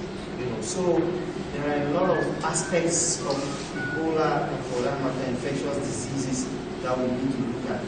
Now, commonly in the United States or somewhere in Europe or Japan, when people have a fever, they are able to quickly tell the origin by one or two accurate lab tests. Here we are in maybe 60% of our communities, so let me tell you that sometime in 1999 I was a district director somewhere, and I was driving my district director's car through some communities doing polio, myelitis, immunization, and I saw a certain man's face and I said, this could be leprosy, So I spoke with him for 5 minutes and asked if I could visit him in his village. And I asked, so where do you stay? He said, Fosiansa. That is somewhere on the down road from Remanes Kuma. Fosiansa. So I took his name and details. But when I got to Fosiansa, there was no one like that. Nobody ever saw or heard of him, you know. And actually, I took a picture of him because I wanted the lesions to show to my staff. So we agreed for it. No one ever saw him. But well, I came to Fosiansa and they said, okay, we can go to some of our communities. We found him a month later in a certain community 11 kilometers away. You see, so when someone comes from Tamale, they're probably from the village under Sabu. We don't just have the system, so a lot of things are working against us. You know, already we don't have these systems in place. So we need to work a lot harder. You know, because even we have one case, how to trace the contacts will be a problem. You know. So these are all issues. But in all of this, what is important is to always give accurate information, always rely on evidence-based stuff rather than causing panic, you know. Because one of the things that will work against you is that if you don't also give accurate information and the community gets to know that you are not sincere with them, then they are less likely to collaborate with you and it can lead to a lot of problems.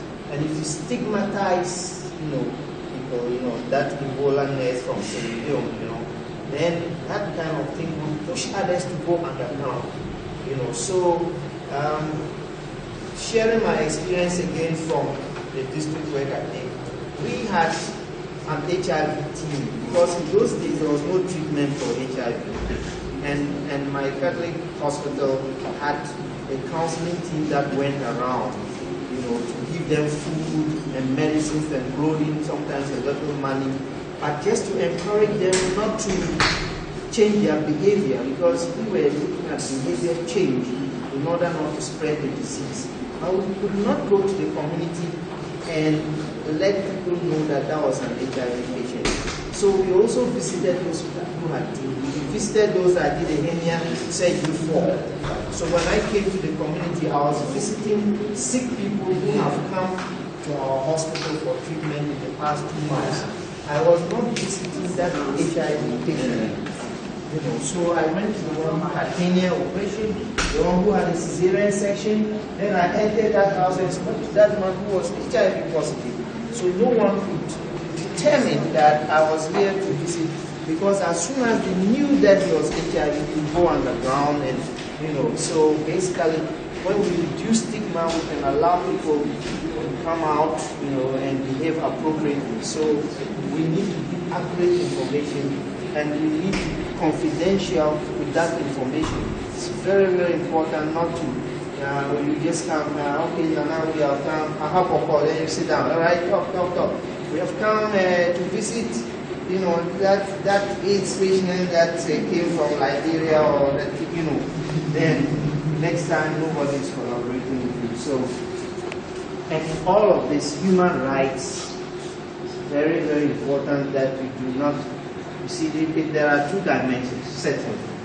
If somebody has leprosy, as that man that I found, I was interested in going to this village because I was dead sure that this infection is in that village spreading amongst children and adults and everybody. But I couldn't just say, hey, I think you have leprosy, can I come to your village? No, I spoke with him and said, I think this thing has a cure, and basically we can do something about it. When we went to that community of 169 people, about 70 people had either a patch or a nodule or a nerve, almost everybody in that community. It was a small community, but for all these years, this guy has been there and he was transmitting them. So once we spoke to them and we started giving them medicines, and then the nodules went away, the patches were now sensitive, then the problem was solved when we had the transmission.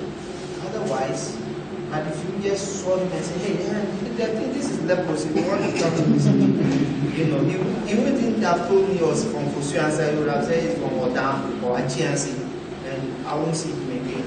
So we need to recognize we have human rights, but the population as a whole also has the right to not get messed up. Let me use this. So we should not know that this guy has Ebola and we don't do the right thing to get it to spread. Or indeed, we are in the hospital with our gloves on, with our mask and our PPIs, and then when the man comes and we suspect that it's Ebola, we tell the wife to take the urinal or to go and do something and risk their life. These are issues that are very, very critical in dealing with this situation. Definitely we need a lot of commitment by countries and organizations who have the money.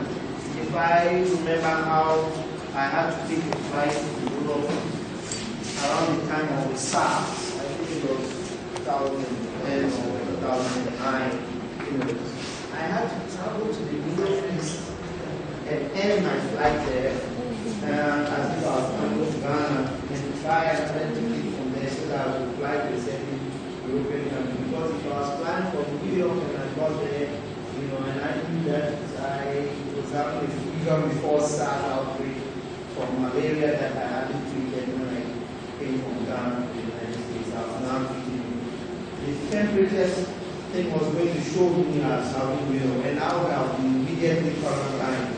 And I was going for an international conference and they cannot wait until I'm there. So it's very tricky, about this thing. So basically we need to all together. We should not put the public in jeopardy, but giving accurate scientific information. We should empathize with such patients. Put yourself in their shoes, Someone told me my shoes weigh 10 kilograms because they are made of caterpillar tires. So time to be in my shoes and walk for a kilometer.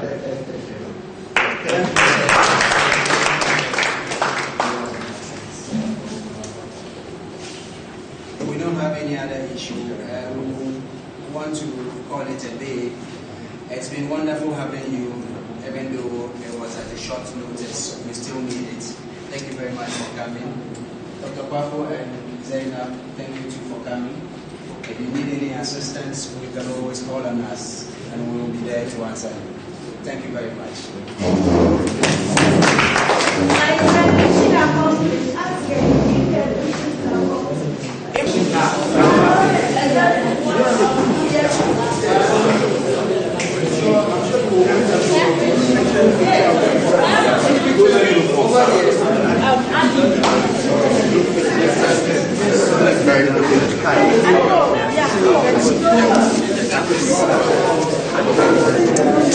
Madame, the uniform.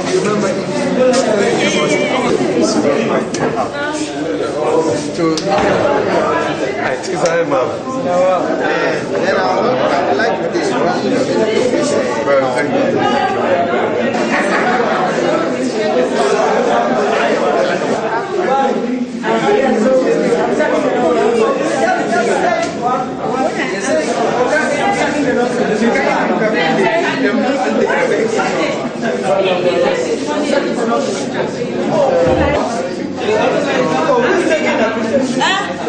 No, okay, use his other phone. I just came from Liberia.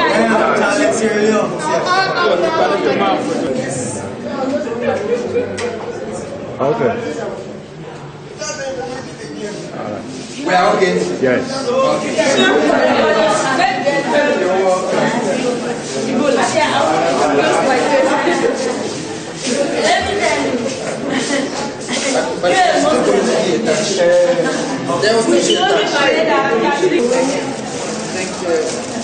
Hello. Dr. Boko. Yeah. So I'll see you under more favorable conditions. Thank you.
Noah. But you didn't call him. No, I didn't call him. You didn't tell me to call him. Like, he would have come. I did. You told me. Oh. Yesterday. Yes, and then this. Yes, I did. Oh. Me, that the doctor said the media is mine. That's before I realized I didn't know what was happening.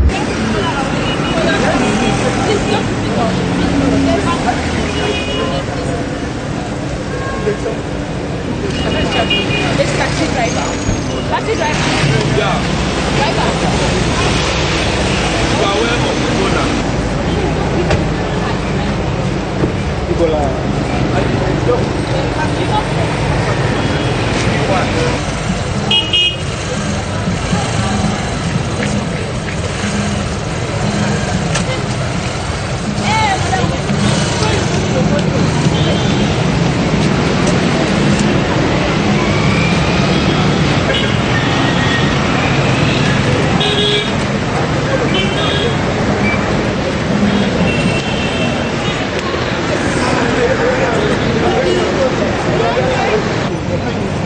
They put it on your plates.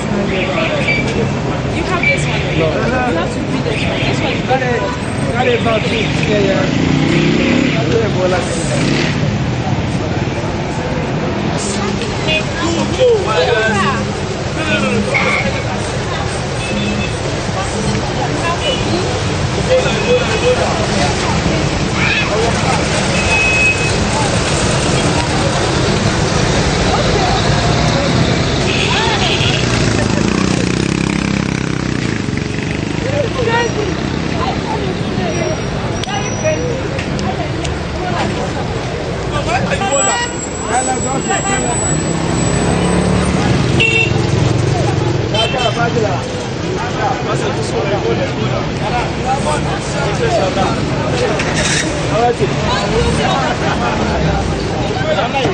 What's your top water?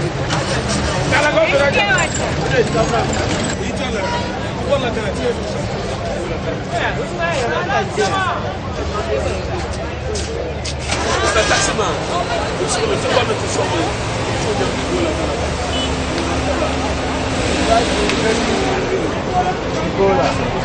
Ebola. We want to make sure Ebola does not come to Ghana. No, you are only entitled to only one. Ebola. We want to make sure Ebola does not come to Ghana. So you have to stay. Bully. Man, we want to make sure Ebola can't go to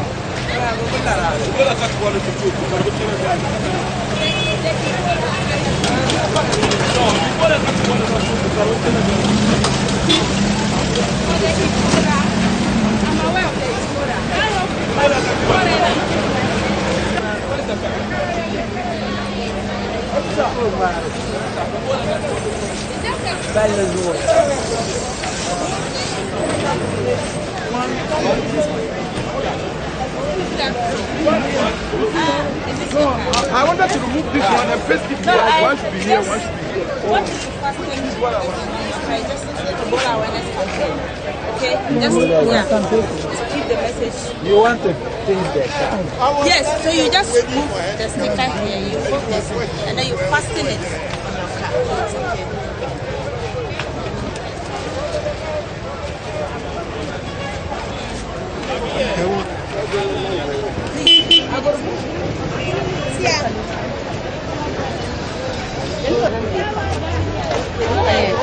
on your car. It's okay.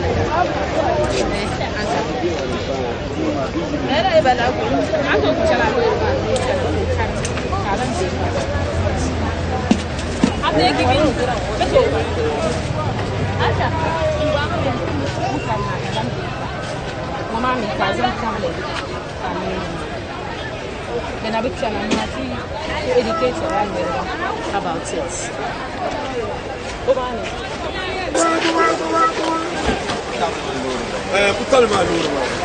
This one now check out Ebola. Ebola relance na Ghana. I am the Shamadi hopefully. Ebola. Ebola. Don't show down the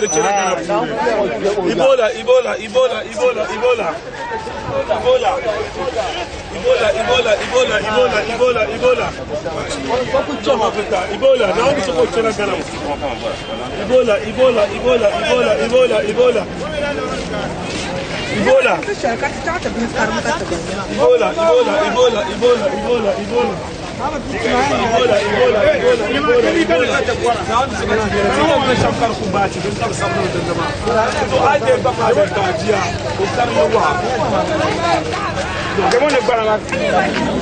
Come, I'm giving some message so people are coming for. No,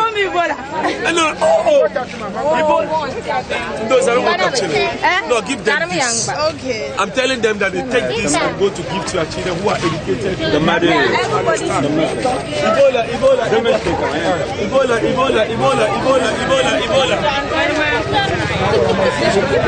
This Akaroma, the come this way. Please come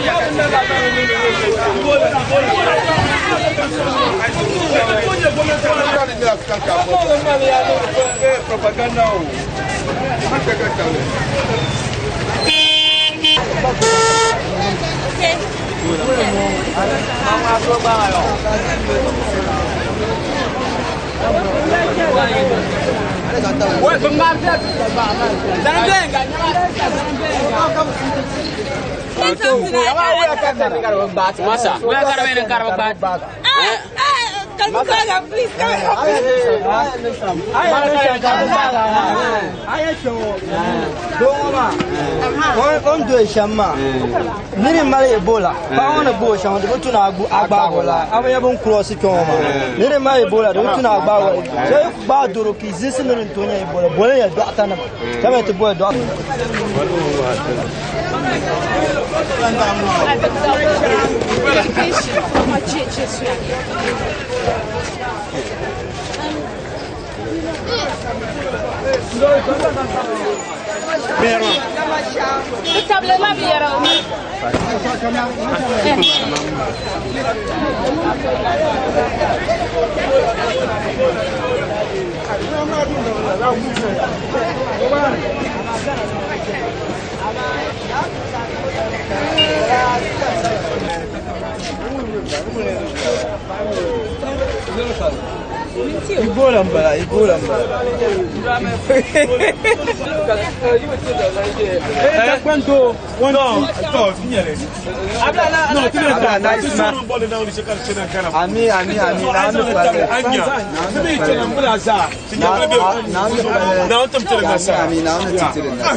Ebola. Ebola. Hello, man.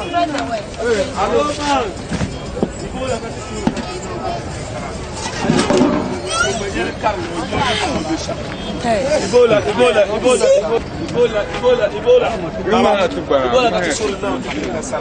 Now the China Ghana. Let's go to the traffic light. Yeah.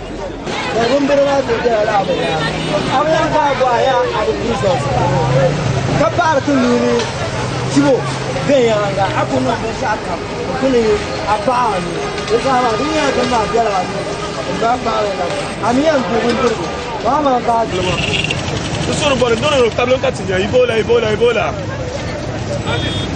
Aziz.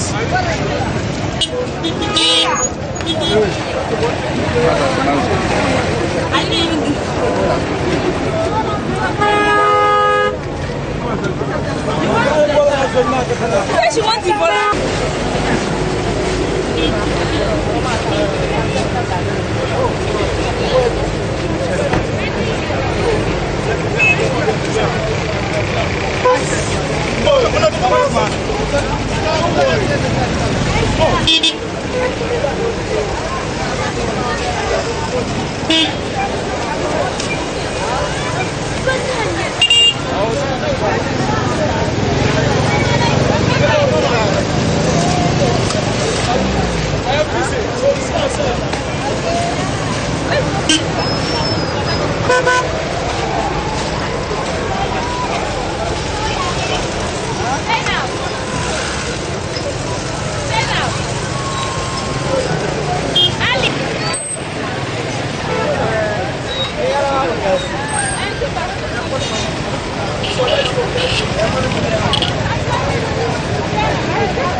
This is Miss Heritage Ghana 2014. No, I am actually embarking on Ebola educational campaign. And here I am in Tamale with my team. With my team here, we just came to distribute to the people the leaflet. It is Ebola. We are kicking Ebola from Ghana. No Ebola in Ghana. Ebola free Ghana. Spread the word. Spread the word. Spread the word, not the disease. Spread the word, not the disease. Miss Heritage Ghana. Spread the word. Not the disease. Come on, taxi round. Tamal Puni. It is an Ebola banner.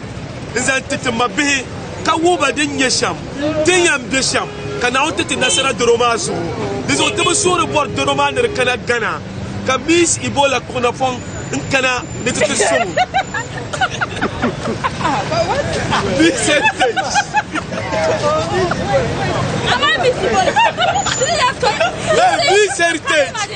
The big heritage Konafong Kana. Little Gilly, Omunirba, cut nobody and dress socially. Can I take the Nasara? The Minima, Nirba so you are from the Ebola Bakana Ghana. Now the Batet in Nasara, Mr. Ebola or Mrs. Ebola. Bye bye. On the serious note, let's keep the word going. Let's spread the word. No Ebola in Ghana. Ghana cannot lose her children to Ebola. No Ebola. Ebola free in Ghana. Thank you. Bye. Yeah, and to the countries, so the affected countries, okay. The affected countries, we say Ebola we pray that they should be free from Ebola. Yes. Yeah. We are praying and hoping that Liberia, Sierra Leone, all the other countries will be Ebola free as Ghana. You know, as Ghana and Nigeria, and we have it. We have you in our prayers. We are going to mention you every day and every night. We pray God shower His blessings and His water to carry away all the deadly viruses, Ebola, whatever, from your country. We love you. We love you so much, and we keep praying for you. Bye. Ebola free. Ebola free. Spread the word. Spread the word. Okay. Sierra Leone. Sierra Leone. Sierra Leone.